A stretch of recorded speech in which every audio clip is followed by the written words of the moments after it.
So we are lucky enough on this panel discussion today to have great speakers, thought leaders, and practitioners. Here we have with us today Debra Smith. Debra is from the Constraint Management Group, and you heard probably her presenting the DDOM model and how it applies, for instance, in complex ETO environments. Chad Smith is with us as well. I think Chad doesn't need to be introduced to the demand-driven community. He's a co-founder of the Demand-Driven Institute. Deepak Mavatoor from Data Consultancy Services is involved in significant worldwide implementations of DDMRP and demand-driven transformations. And Barry Anderson from Coca-Cola Beverages Africa is leading the rollout of DDMRP across how many countries in Africa? 9 at the moment. 9 and many plants and distribution centers, right? Yes. So thank you all for being with us. We have collected a number of questions during the conference. And maybe we'll start the discussion on artificial intelligence, and because we had a couple of conferences this morning on the topic. So the first question is the following. The demand-driven adaptive enterprise model is very much relying on human intelligence, so the teams get access to relevant information and make educated decisions. AI, ML gets a lot of attention these days. What is your perspective on what should human and artificial intelligence role be in supply chain management? And a bit provocative, should our supply chains be managed by humans or by human intelligence or artificial intelligence? Who wants to take the question? And it's really open to all of you. I'll take a first run at it real quick. I mean, I think fundamentally the real question here is, can technology better enable our operational adaptation and learning? And I don't think there's any question that the answer is yes. Now, to what extent, to where you focus and how you attenuate that technology is the whole ballgame. So this whole idea that demand-driven doesn't allow for technology to come to bear, or for AI or ML, it's a completely false narrative. But what we are saying is that you can't just speed up the wrong rules, all right? You can't focus the technology in the wrong area. You got to focus it in the tactical and strategic areas that allow the model to adapt over time and really bring to bear the power of that kind of technology. That's my 2 cents. Okay. My 2 cents is that I agree with Chad, and where human intelligence comes into is in the execution. So when you're looking behind the scenes in the data analysis, if it's the right rules, artificial intelligence has a really good role to play. And in fact, we're seeing, the things that DDTech is doing and that we're doing behind the scenes in terms of what we want to move into the software is really what makes sense.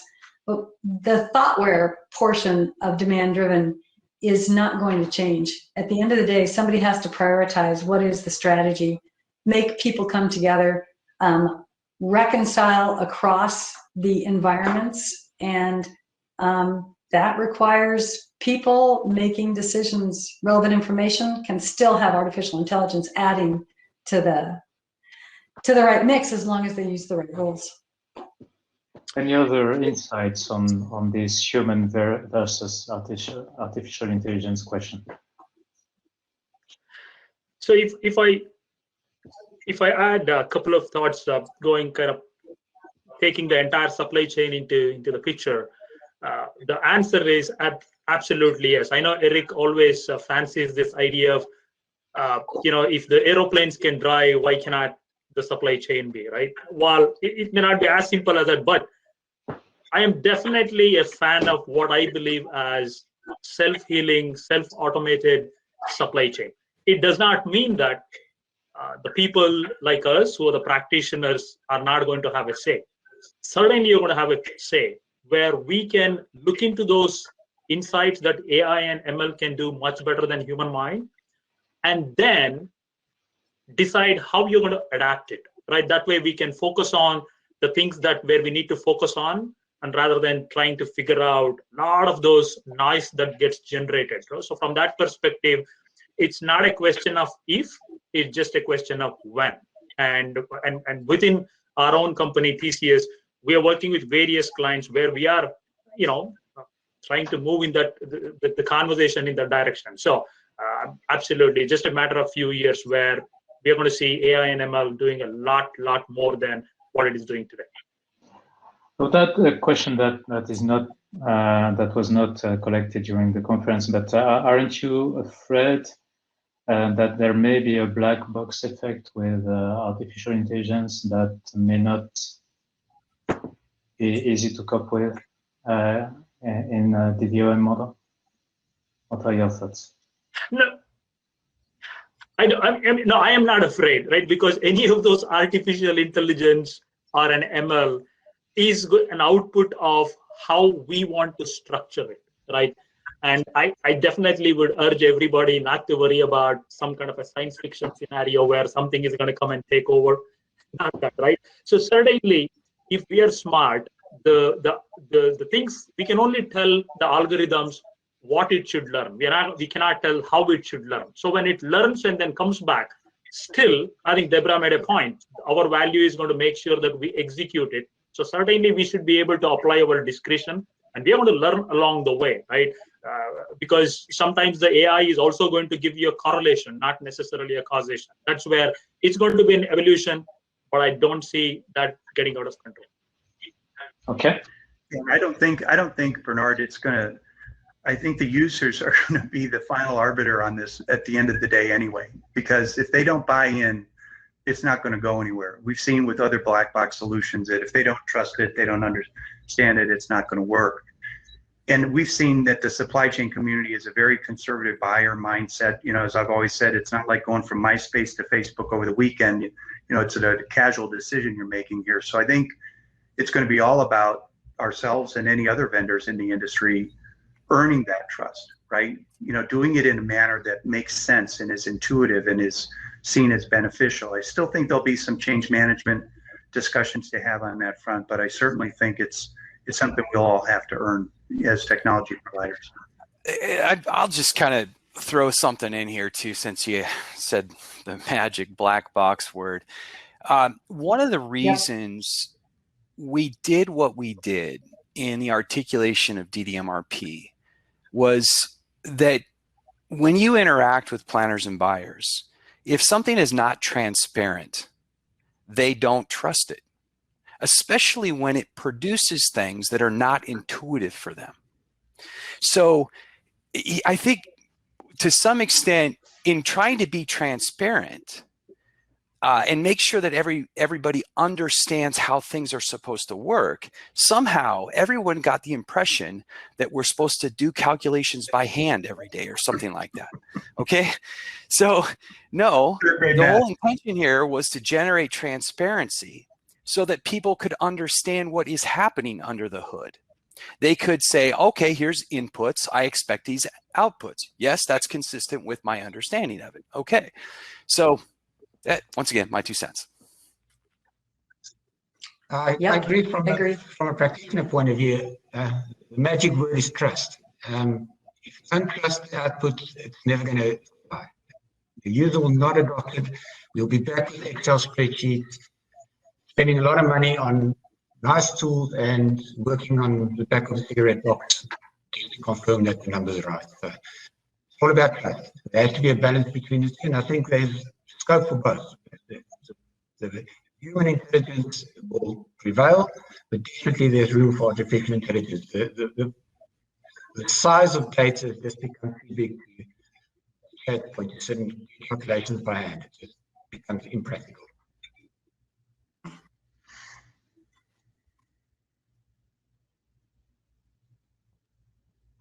Bernard, we can't hear you.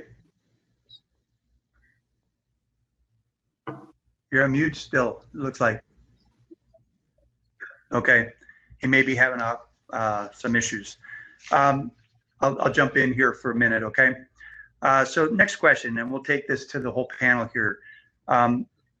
What were the learnings that you've taken away from the COVID-19 pandemic? What are the observations you have on supply chain in general, perspectives that you believe are going to be relevant, and how do those influence your perspective on the demand-driven MRP side? Barry, why don't we start with you? Pretty much, I think the main learnings were that we need a lot more flexibility in our supply chains, specifically in our supply chains, in our supply plans. And something that we've done as Coca-Cola is a lot more focus on localized supply. So having a localized supply option, because you can't be dependent on long lead times exclusively. Yeah. Something happens on the other side of the world, you are stuck. So yes, very much a lot more flexibility and a lot more localization. Yep. My opinion. Okay. Debra?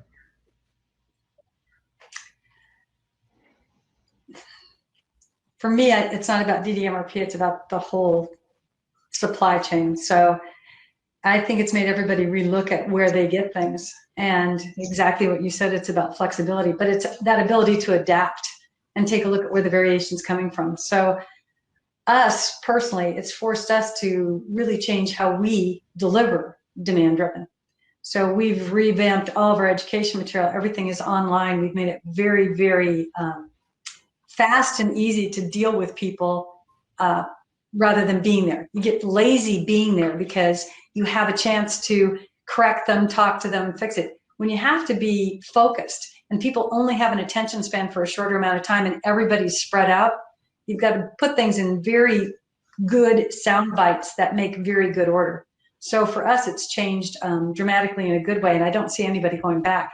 I think it's going to force the whole world to re-examine the idea of office space. What's that going to mean? There are a lot of really good things that have come out of this if we get smart about it. Absolutely. Deepak? My answer would be we are still learning. We're absolutely still learning. And, I remember in the last 12 months with different places, I have continuously erred in projecting and predicting, right? I said something and then after 3 months back, I realized, oops, not true, right? I started off telling people it's a supply problem. Then we realized after 3 months, it becomes a demand problem. Then after a couple of months, it becomes supply and demand problem, right? Every one of those things, as industry leaders, we all are learning, right? That's number one. Number two, the set behavior that people have got used to for the last 20, 30 years, which is difficult to change, I have seen examples of that getting changed in a matter of few weeks. People who used to run S&OP, running them twice in a month, used to be kind of climbing a Mount Everest. The same set of customers, they have decided without any whole lot of interventions, they now run 3 times in a week. So what it tells is, there are, some of these things they can do. It does not require any magic wand. And number 3, we have seen significant adoption of digital, right? Which is giving them flexibility, and everybody's kind of taking steps. The last but not the least, which is very important for a supply chain, that including from a DDMRP perspective, is where do you draw the line between resiliency versus efficiency, right? For the last 20 years, I used to be a practitioner, and then we have all said we do just in time, we do that and this, etc., so that we become very, very, very lean. Nothing wrong with it. And now the question is, because now we realize all of a sudden we need resiliency. The question is, I don't know the answer.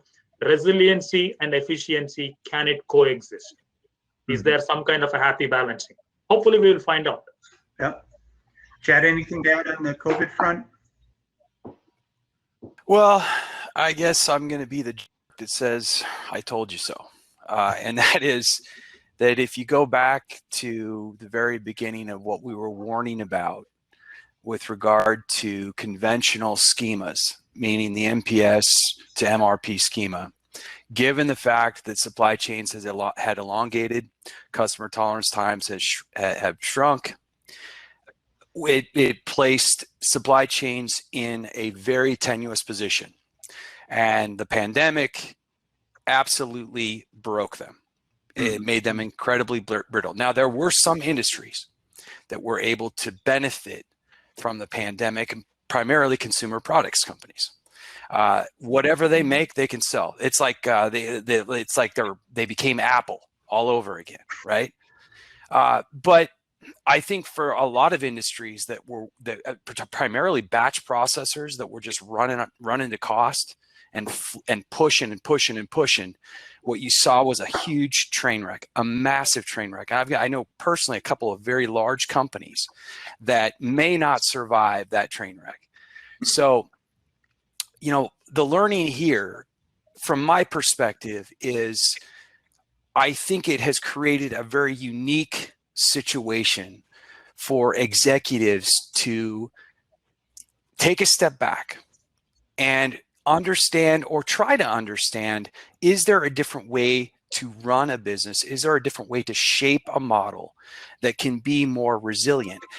And I don't necessarily buy the dilemma between resiliency and efficiency. I do if you define efficiency as cost, all right?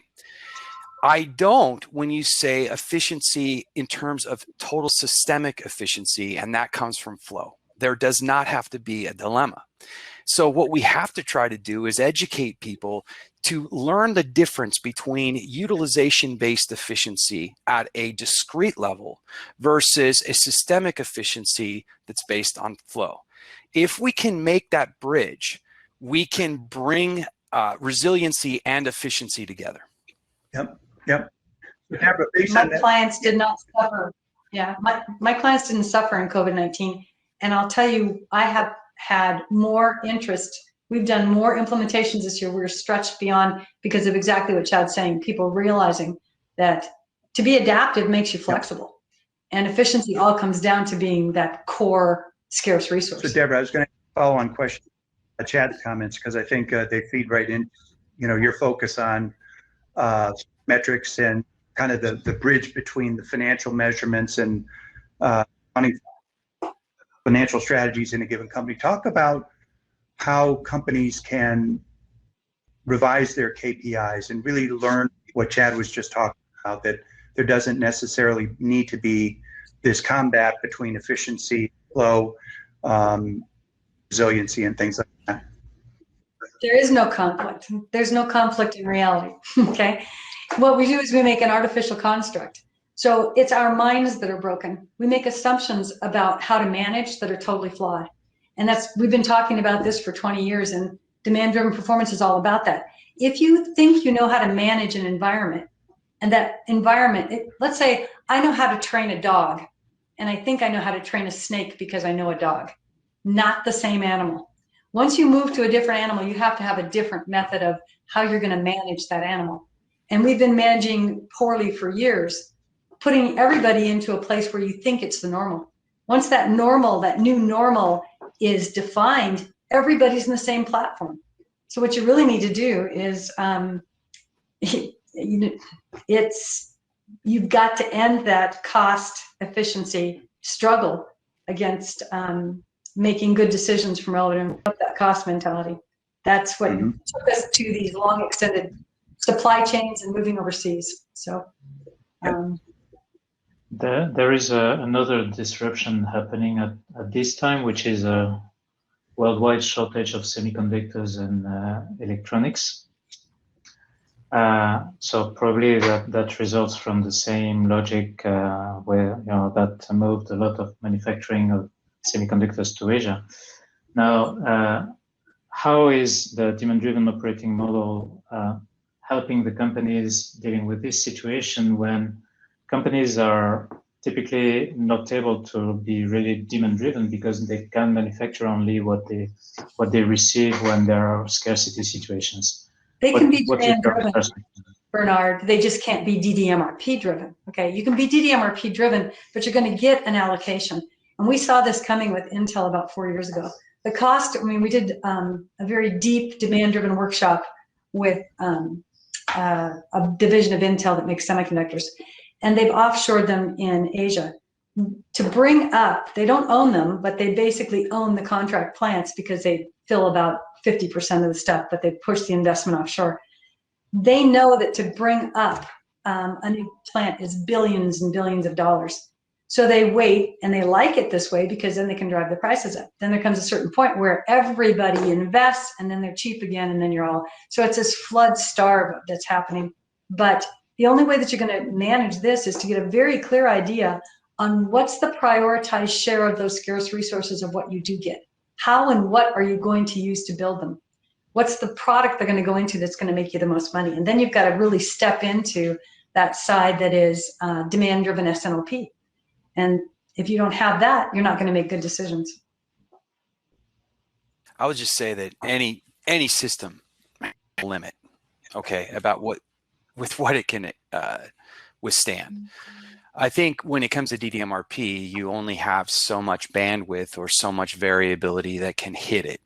And even if you have multiple tiers of buffer, at some point those buffers are going to get eaten up, and then the real problem is going to become the effective use of capacity. And one of the things that we've been telling people for, since March is, be very, very careful how you come out of the pandemic, because you might be financially hurting, and so you can make the logical leap that people, because they're financially hurting, would focus on cost. This is the exact opposite of what you should do. If you want to make sure your company fails coming out of the pandemic, behave like that. It is fool's gold. It is a Quixotic quest. If you want to come out of the pandemic as best as you can, you have to focus on flow. And that requires a different view of how to use capacity and tie that capacity usage to the market. And that cash flow is tied to the throughput generation of whatever it is that's scarce. So if it's the scarce circuit board, that circuit board needs to go to the product that gets you the most cash flow. If it's a scarce resource internally, then you need to use that scarce resource internally to the product that gets you the most cash flow. You can do that in the short term as profit taking and survive. In the long term, you can't do it because it may jeopardize your strategy in the market. So, but for the short term, in a case like this, the demand driven is the answer. That's exactly what you ought to be doing.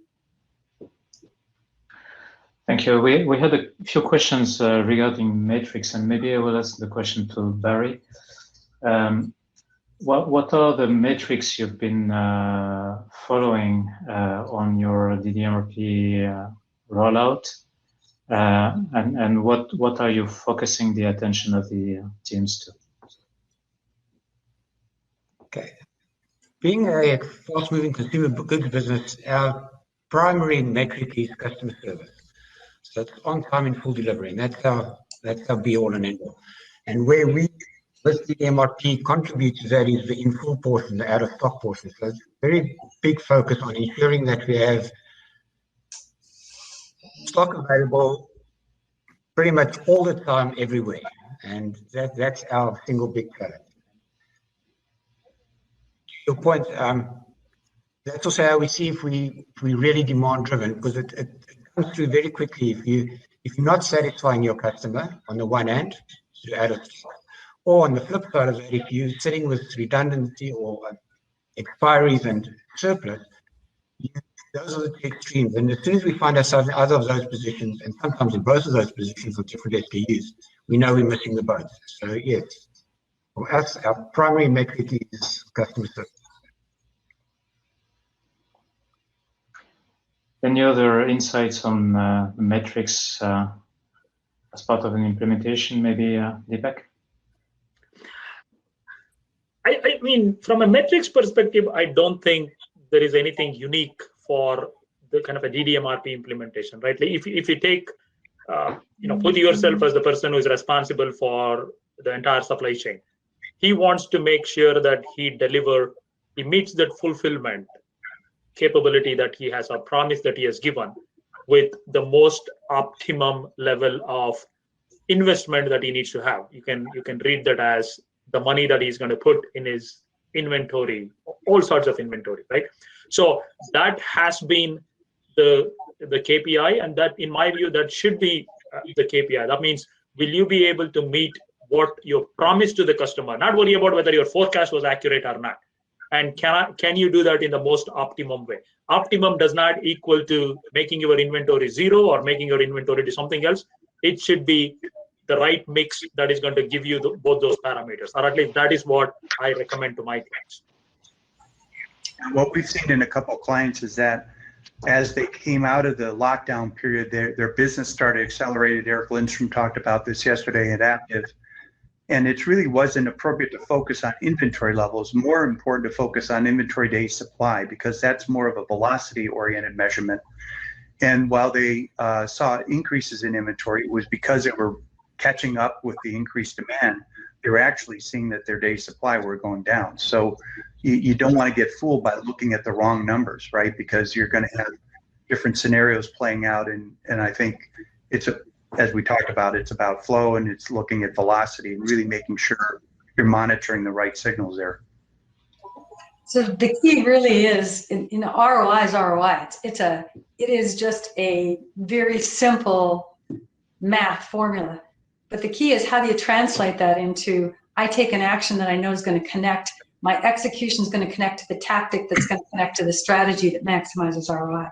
So it's always in watching that too early, too late, too little, too much. And as long as you're working those tails, too early, too little, too late, too much, and taking the action and learning from that, then you're going to make that connection to ROI. Because it's not about the optimum, it's about the minimum investment to stay in that range of the top of the red or the bottom of the yellow. Okay.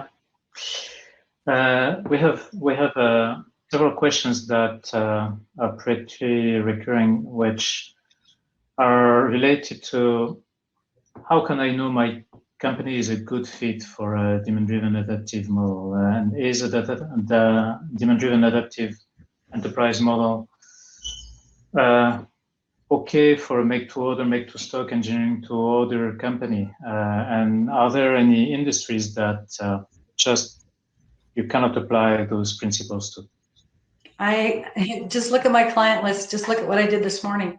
The whole point is there is make-to-order, there's make-to-stock, there's assemble to order, there's engineer to order. I have companies that do all four, and I have companies that only do one.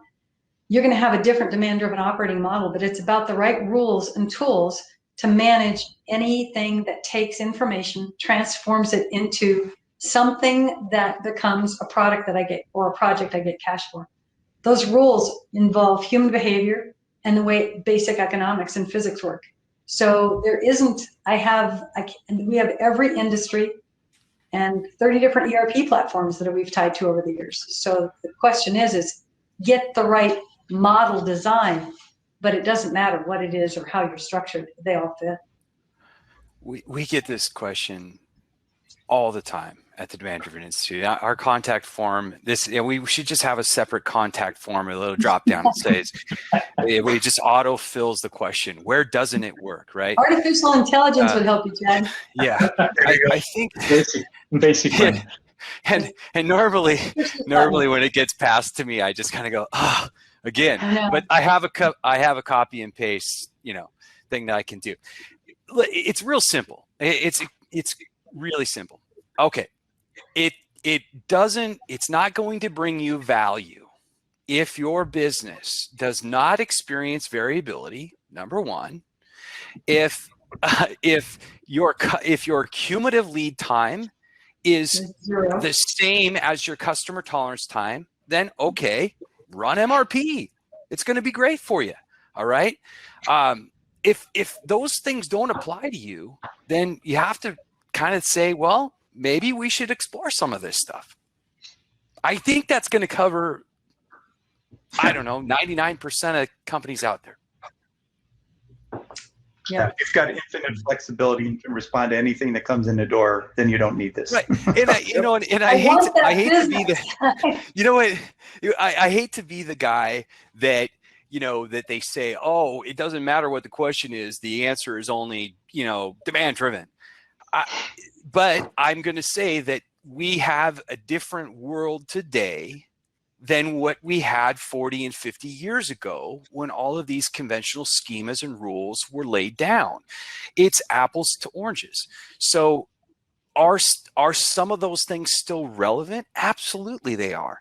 But are there other things that are incredibly problematic given the circumstances that we now face? Yes, and they can absolutely kill an enterprise if they don't realize it.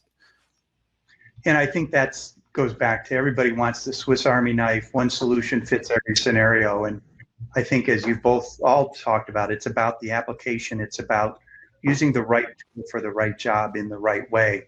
And the portfolio and the whole concept of what you brought forward with the demand-driven movement really gives, the tools are there, but you've got to know how to apply them in the proper way. One more thing. You know I love the software, Eric, and you know I know it. I can take any one of those softwares and put in a model that will absolutely drive you back to your old world. I can absolutely do that. The tools are built on the right rules to allow you to put in the right model you built with the right rules. You don't build the model right, you are not going to have a good solution and a good output. So it all comes down to my point this morning is you get that design right and you use some very, very focused steps to do that. And if you miss any of those steps, you're going to learn if you're smart and then you adapt. If you don't, you're going to get a plateau of mediocre. Yeah. Just one more thing. If anybody out there is listening to us and you get a question that says, well, where does demand-driven not work? Here's the next question. You answer a question with a question. Ask the question, okay, in situations where flow does not matter. Okay? If you don't care, if one company where it doesn't matter, they have somebody who they have one type of product. It's totally vendor managed. They don't pay any for it. They just pull it. It's put in every day for them. Yeah. And they've got a custom design that comes to them from the client. They don't make the design, and they literally have. If flow does not matter, demand-driven has much less value, right? So, okay, all right. If flow doesn't matter, great. But you can get there by looking at some questionnaires. You can get there very fast. If I say that in a couple of other dimensions where at least I have experience with my clients, it's not a question of most of them when they ask. The question is less about whether it is an MTO or MTS. Or it's not that question. The question is they're fundamentally trying to ask, hey, can I change, or will my organization is ready to change? So my answers have always been has nothing to do with the product or the type of business. It is the mindset of the decision maker, right? Every one of them, when you have a one-on-one conversations, all of them would answer, yep, I agree. But when you're going to have in the collectively, a CFO has to make a different decision than a CSO. CSO has to make a different decision than a CPO. It's not that they are not smart. It is just that they do not want to make that change and be the guy who wants to take the risk. 30% of the people probably would do. Remaining 70% require. So my conversation would be more towards what I always say as the human challenges, right? The risk averseness. That is what prevents somebody adapting demand-driven rather than either the type of business or the type of the model that they're using. That's at least my experience. And that's our experience too, and that's the reason why in the presentation today we have that four-phased approach. The first phase is to basically make a business case that covers the whole supply chain. You take 60 business leaders and employees, and you give them a questionnaire, and you end up with only 15 answers, and they cover the whole supply chain. What that tells you is they're all dealing with the same problem. The minute that they see that the core problem, is coming from something that they can tackle together, you get some cohesion. So if you can get an agreement on what the core problem is, then get agreement on what the solution direction is, and then help them to craft the solution so it answers their concerns inside their environment, that's how we get through that change management very, very quickly. It's taken years and years to get there, but that's really, that's it. In order to get further down that path and because we see more and more traction on DDMRP, and we have a question that says, well, DDMRP is now more and more known to the supply chain or supply chain community, operations managers, etc. But still, we do not necessarily have a good awareness about the demand-driven adaptive enterprise model that corporations, leadership teams, or investor communities. How do we get more traction and make sure or facilitate the fact that the demand-driven model becomes mainstream? I would say. I think it's a matter of time. We continue to write. We're working on our adaptive S&OP book as we speak right now. We know that we have to make that connection to the executive. Early on in DDMRP's journey, and demand-driven journey period, it was more of a bottom-up kind of thing. It was buyers and planners, reading books and looking at stuff online and starting to make a change and bringing attention in their organization to where somebody said, hey, wait, what's going on here? But we know we have to attack from the other side, and we have been engaged in doing that. It just takes a while to generate the articulation and all of the entire construct. We think we've got a great final construct here, and we should have the new book out here in just a few months. But Deepak, you had an excellent comment about change management, and particularly when it comes to the leadership suite. In our job, I really view it as the Institute's job to take those executives or create a message for those executives where when they look at the demand-driven construct, they don't see risk. They see risk in not doing it. All right. That's when we get the tipping point. Right now you get, the standoffish nature or the skepticism because they still view this as change that is risky. Now, and I think the pandemic has helped this out dramatically. Now, what we have to do is we have to show them that that not changing brings with it the greater risk. That's our job. I agree. And also, to that end, this needs to become part of the mainstream education as well. In universities and specifically in executive development programs. I mean, it's MBAs and all executives do some kind of executive training and studies and the like, and this needs to be full part of that. So they get some insights from outside of the organization. Because to your point, it's very clear to say it's always been a bottom-up approach. It's been pushing from the bottom, and unfortunately, they tend to buy in easier to something that comes from external than what comes from internally in the organization. That's why. Yeah, Barry, and it's great, the great comment to bring academia into this. And I will say this is we are just about to announce something here very shortly. And that is that we will be launching an academic program comprised of several international universities. We will have an academic advisory board. The idea here is that we will have what are called academic affiliates. We have some already signed up. They will each send a member to our academic advisory board. The idea here is to help us direct research projects, to help us build curriculum, and both at the graduate and undergraduate level. And so we're going to have institutions starting out in the United States, in Europe, and in India. And we hope that they can liaise with each other and build a stronger net of what to do with this. There is inertia in academia. I think we all know that, right? Oh, yeah. We have to systematically break that down. And now what we're seeing is a lot of higher or institutions of higher learning coming to us and saying, how can we get this to our students? So we've crafted what we think is a great offer to be able to allow full-time students access to our content for, for a really nominal amount of money, and as well as their ability to test for certification.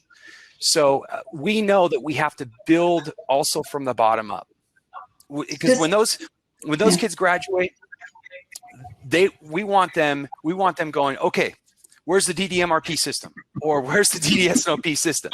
I don't like that system. I want this system. Okay. Just two comments on that.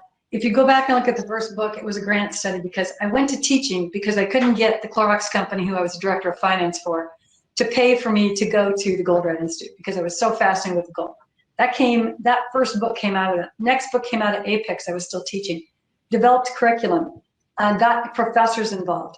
Then went into consulting because I could actually learn how to do it. It was a theory, it wasn't how to do it. Demand driven's come out of that. So I'm a little more patient about this because I see where it came. DDI got born because the idea that we wanted to create an education and say, hey, we have market at the bottom, something everybody can use. Everybody can use DDMRP. You'll get some bang for the buck. The rest of it, your point about the supply chain, you can't do a full demand-driven operating model, DDS&OP, and tie it to the top if you don't have top participation. You've got to get that. So for us, when I look at it, I don't even look, if I don't have the top, I don't go in, because I don't do just DDMRP. We do the whole thing. I mean, it's just not our niche. If the whole thing for you is DDMRP, if you're a distributor and you're big, we're happy to do that. But it's about getting that message at a higher and higher level. And you've already got, this last year, I had 4 people leave companies that were clients of mine. They went somewhere else. They took us along. I got into Coke because of them taking us along. So it's happening, and it's happening. Do we want it to happen at a faster rate? Yes.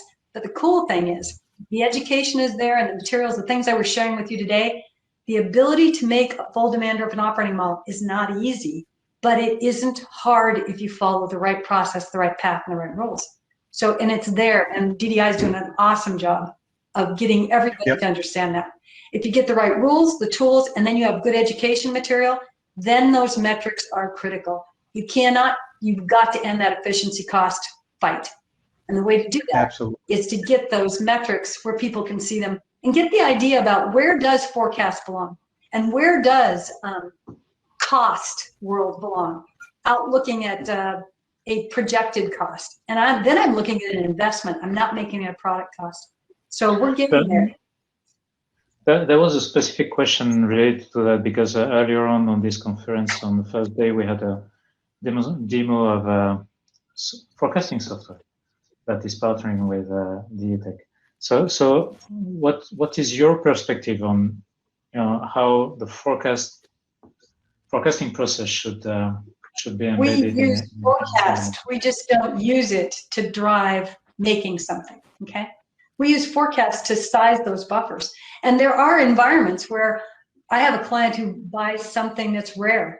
He'll buy everything he can get, whether there's a forecast or not, because he never knows when he's going to get it, and it's a scarce mineral and it only comes from one place. You have to have, this is where artificial intelligence isn't going to help you. This is where you have to make that connection with the strategy and why I do things the way I do them. And that is what we put together when you do a DDS&OP team and that demand-driven, you move to an adaptive enterprise. The DDS&O team is really the top person from every part of the supply chain and someone who has the guts and knows what's going on. The guts people are the modeling team. They make that recommendation to the top. They show you, here's what's happening, too little, too early, too much, too late. Here's what's the biggest block of flow. This is what we need to go after. Limit your projects and say, get that team to say yes. Assign that project, run it like a project, and then check on it at that team meeting every time. Did you get it done? When you get it done, then you get a cycle time shrink. You get a block out. Go back and tune your model. Take advantage of the opportunity you just gained. You don't gain anything if you don't go adjust those buffers, if you don't go change those routings or those standards. So all those things happen because there's a routinized flow. So, and that is the game. That is where you get a 6x growth with a 0.8x increase in inventory. That's where you can go from 150 million to 2.5 billion in 5 years. That's where you can get bought for 26 times what you got paid for. I mean, that's the game. That is what demand driven is. And that's the place that's where the gold is. There you go. Well, we're going to have to wrap up. We are at the end of our session. I want to thank our panelists, Chad, Debra, Deepak, Barry, Bernard. Thanks for your job in your support and facilitating here. This is the end of the conference. I do think this qualifies as the world's most riveting panel discussion. I think you all did a great job of answering some very provocative and interesting questions that I think our attendees will really benefit from. So thanks so much for taking the time to meet with our audience today.